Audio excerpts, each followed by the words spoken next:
Falls down. The car shut off.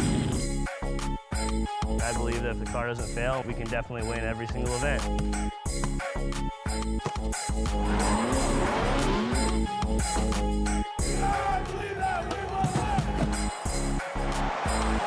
Goes for a gigantic backflip.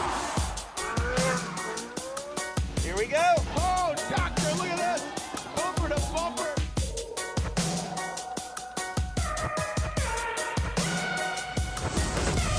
I'm Chris Forsberg. I'm Ryan Turk.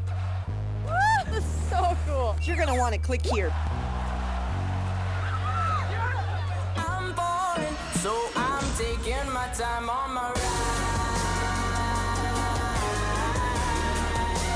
Taking my time on my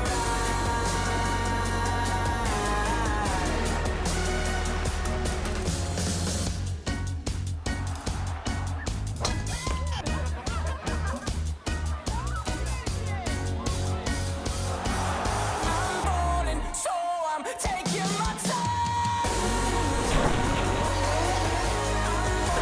So I'm taking my time on my ride. I'm falling, so I'm taking my time on my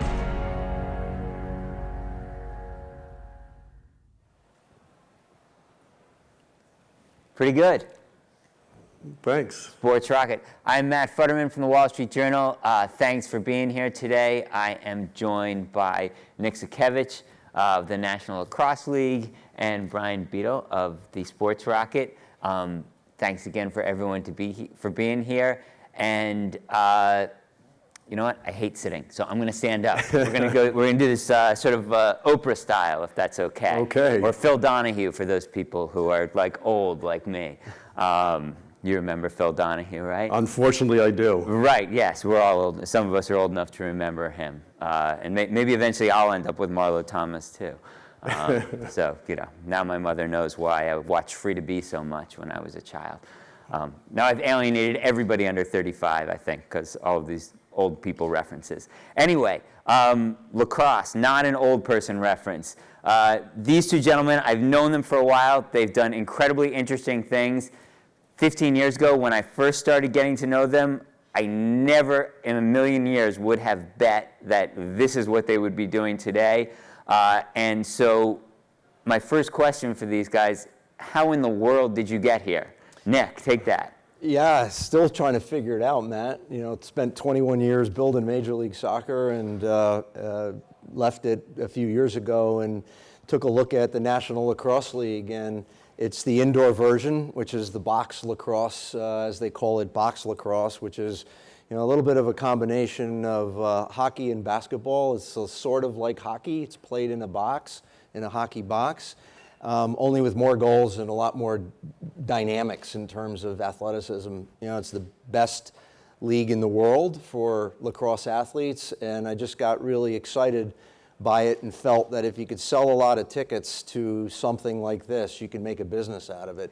31 years, celebrating our 31st season this year, and the content quality is just off the charts. Very dynamic, very exciting to watch, high scoring, very athletic, and the best lacrosse athletes in the world. And Nick is being somewhat humble here because what he didn't tell you is the rest of his history, which is that he was in Major League Soccer back when the crowds in Major League Soccer were roughly the size of the people that were sitting in this venue here. Nick ran the team in Tampa, correct? Tampa, New York. Right, Tampa, then New York. When they were called the Metro Stars, and they were playing in what was then Giants Stadium. And had to build a new stadium, get a stadium deal in New Jersey, and then went to Philadelphia to run that team when they were basically a supporters group called the Sons of Ben, which was about, 200 people. That was 50. 50, that was his basis. And so now he's taken lacrosse to the next level, which, as I joked to him, was, people look at Nick and they say, if there's something kind of really hard and basically impossible. Sign me up. Sign Nick up. And it's going to be a headache for 5 to 10 years. Nick is the guy to do it. So, Brian, why don't you tell us a little bit about how you ended up engaged with lacrosse? I Take us believed, back. I believed in Nick's vision. I also have been involved in the media side of what he's describing, of really hard ventures and stuff that didn't seem obvious at the beginning. And we started Sportsrocket a couple of years ago, really with the notion that every rights holder deserved to have the opportunity to have a major league digital experience, but it was really expensive and complicated if you had to build everything from scratch. And so we really set out to work with organizations like NLL, and a good fortune was having known Nick from his MLS days, was when he took over as a commissioner of NLL, his first vision was, how can I have a great media experience? He knew that because of the audience he was going after, it had to be digital first. And we had a conversation and decided that it would be great to go off on this venture together. Now, Brian, once again, leaving out a few key points. A small little venture called the Classic Sports Network originally, later became ESPN Classic. One of the first really big deals that ESPN signed at that point. That was not a live content deal when they were looking for other programming. Brian believed in this idea that some of us would want to watch what the people who didn't like it called used sports. But Brian was there saying, yes, of course you'd want to watch the Knicks' 1973 victory again, because the Knicks probably won't win again till 2073, so of course you'd want to watch that. Then after that was sold to ESPN, started college sports television, back in a time when we didn't have the SEC network, we didn't have all these other things, and if, like me, you were living in New York, but you were in Arkansas, a kind of mad Arkansas Razorbacks fan because of my 1 year spent in Fayetteville, Arkansas, you really had nowhere to turn. And then came along college sports television, which CBS later took over, and that was sort of the beginning of what later became all of these college conference networks that we have. So once again, you guys probably did a good thing getting together, getting this. So tell me, Nick, what people from my faith like to call the Passover question. What makes this league different from all other leagues? So, there's a number of things, but the unique aspect that I found in the National Lacrosse League is, first of all, it's the best in its class. So we have the best athletes in the world. We have big crowds. I didn't know about it until they started talking to me about being commissioner. But how big?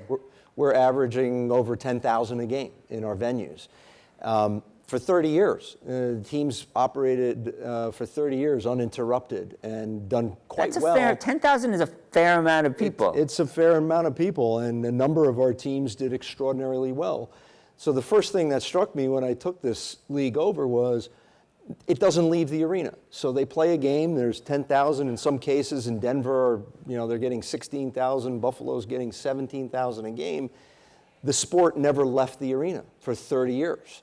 So the big challenge. When you say leave the arena, what do you mean by leave the arena? In terms of distribution, no bona fide television deal, no social media strategy, no website, world-class website. So we couldn't get the product to leave the arena. It was basically 16,000 people sitting in an arena watching this product, but then the game was over and it never got enjoyed in a unique experience, in a unique environment by anyone else.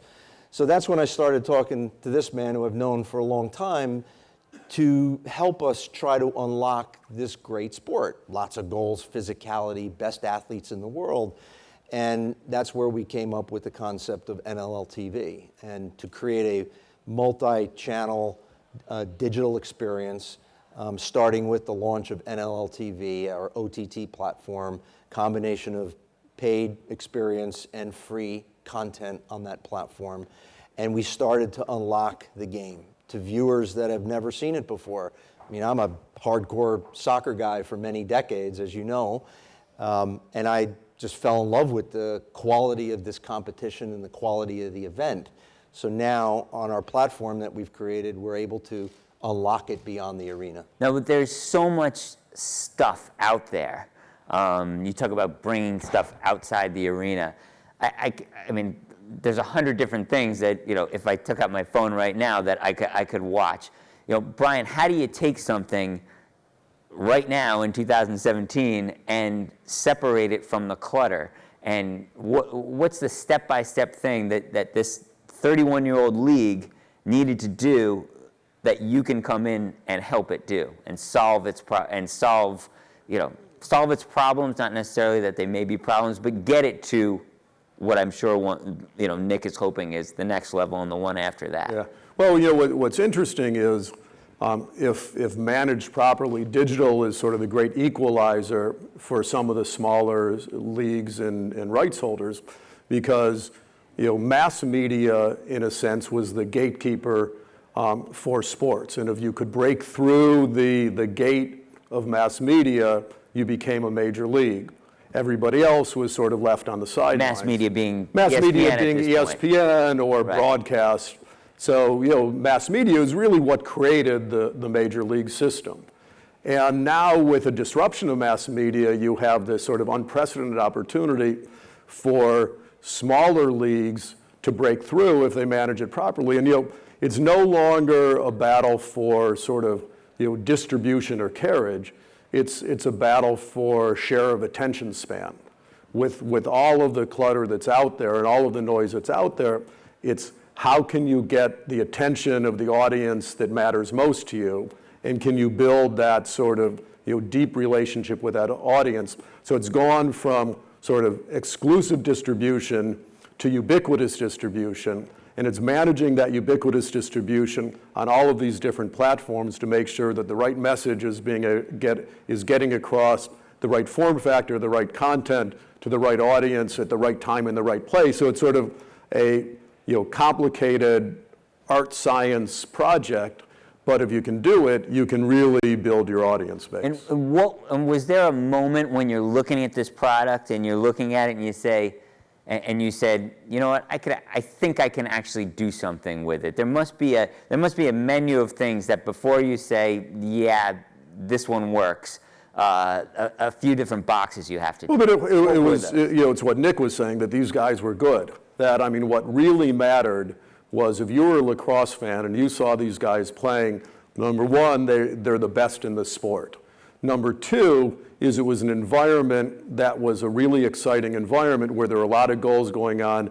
One of the things that we always wrestled with at CSTV was when we broadcast the Olympic sports, were shooting angles, because you would shoot in a stadium. The Olympic sports being volleyball, swimming, the non-revenue sport. Not basketball. Not basketball and football. Right, football. And you'd shoot in stadiums and arenas, and there would be lots of empty seats. And so as you're switching around the dial, you get to a game like that and you say, if people aren't going to show up at these games, I must be in the wrong place. I'm not going to stand and watch. The thing about NLL is that you had the best players, and you actually had tens of thousands of people showing up for the games. So in the camera sight lines, you actually saw people cheering, you saw full stands, and so it had the quality and the energy that you look for in something that has a potential to break through into a much bigger audience. Are there tools in your toolbox in 2017 that makes this a uniquely good time to take a league like NLL that is not the NFL? Right. That you can get it to the next level now, whereas if you were looking at this issue in 2007 or even 2013, you would have said, no, it's not going to work. Yes, there are massive number, and that's the beauty of the digital space, is that it's not just a multi-channel OTT platform, but it's a multi-strategy approach that we're taking. And what digital allows us to do is it allows us to create an ecosystem driven through our OTT platform, yes, but married up to a database that's large and growing. How big is the database now? It's just about 1 million people. When I first took over a year ago, it was about 4,000. And these are season ticket holders, people who watch on... Yeah, people that come to the venue, people that we engage with on social media strategy, combined with this is very, very important. So we've created this eco-marketing system, if you will, around our OTT platform, delivering these unique experiences to the fans, and we're building that unique database. What was really eye-opening to me with this league is 60% of the fans sitting in the venues, not lacrosse fans, not players of lacrosse, but sports fans, entertainment goers, content seekers, thrill seekers, if you will. And that was quite compelling, because if they can convert a hardcore soccer guy into a lacrosse guy like me, there's more fans like that out there. So the digital strategy, the OTT married up with the multi-strategy, social, CRM, database, all of that coming together really gives us a unique opportunity in this moment of time. The other important thing to note is that buyers of sponsorships for sports content are now beginning to realize that there's value in connecting themselves in the digital space, and they're willing to spend money against that. You know, one of the other things, just adding to what Nick is saying, is that, you know, for the last several generations, sort of kids would adopt their parents' fandoms. That if your parents were football and baseball fans, you would tend to grow up as a football and a baseball fan. That's being disrupted too. Are you telling me my kids are not going to be Arkansas Razorbacks fans? They might be, but It's absolutely heartbreaking. I'm trying to break my kids from being Cleveland fans. Okay. But you know what? So communities of interest used to be defined geographically. The internet has eliminated those sort of geographic boundaries and geographic loyalties, which means that for a league that's competing with the major leagues for fans' attention, there's an opportunity that really never existed before, because they have the media, but they also have the methods of reaching these fans, of using social media to identify who are lacrosse fans, and actually getting the content in the feed of those fans instead of trying to somehow market to them when you're really just trying to find them as a drop in the ocean. Now you say you've broken through the sort of geographical boundaries with digital. At the same time, Nick, you got a league that's 9 teams right now, 4 in Canada, 5 in the U.S., 4. 5 in the U.S., 4 in Canada. Excuse me. You need a bigger league. No question. Where do you need to? I mean, I think of lacrosse. I lasted 1 season of freshman lacrosse, and I was about this big at the time. I'm only about this big now, but I was about this big at the time. And my former friend Craig Smith ran me over in practice, and I was seeing stars, and that was the end of my lacrosse career. Needed to find a different game, but I still think Northeast Maryland, down the eastern seaboard. Very big in Colorado, starting to get big in the Pacific Northwest and California. Where are your teams going to go? Is that the map you follow? Yeah, I mean, it's the last 12 months have been extraordinary from an expansion standpoint. We've been last 12 months, because you just started there in last year, right? About a year and a half, a little more than a year ago. I work right? fast. You should know that. Right. Yeah, a lot of interest. Massively growing sport across the U.S. It's a 150-year-old sport in Canada. Reminds me a lot of the NHL 40 years ago. Our sport was born in Canada, and now as the sport grows in the U.S., and I think it's number 1 or number 2 fastest growing youth sport at the grassroots level. Lacrosse and volleyball, right? Yeah, it's massively growing. Southern California, Northern California, the Southeast, the traditional spots that you mentioned, the Northeast corridor, very well rooted. Long Island, Baltimore, these areas very well rooted in lacrosse. But what you have now is an incredibly fast growing youth system happening in the U.S. in the southern markets. You will see at least 2 teams, possibly 4, joining us in the 2019 season. Those deals are all being wrapped up now and ready for announcements. In the 20, so 2 years from now? Yeah. Okay. We'll still be 9 teams next year, but in 19, we will be a breakout year for us with at least 2, potentially 4 teams joining the league, and all in the U.S. from West Coast to East. So we're really excited about that. But just as an example of what Brian said about unlocking the sport, I'll give you some pretty compelling learnings and data that we discovered through NLL-TV launch. Prior to NLL-TV, the average audience for an NLL game in its previous 30 years was about 3,500 viewers. 3,500, inconsequential, small by any margin.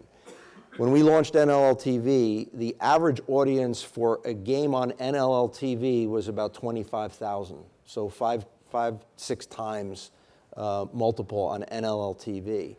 And then we did a Twitter deal in mid-March. We did a Twitter Game of the Week, and that was really eye-popping because the power of Twitter and the ability for Twitter to be able to get our content out to the masses, we averaged 383,000 viewers per Twitter Game of the Week.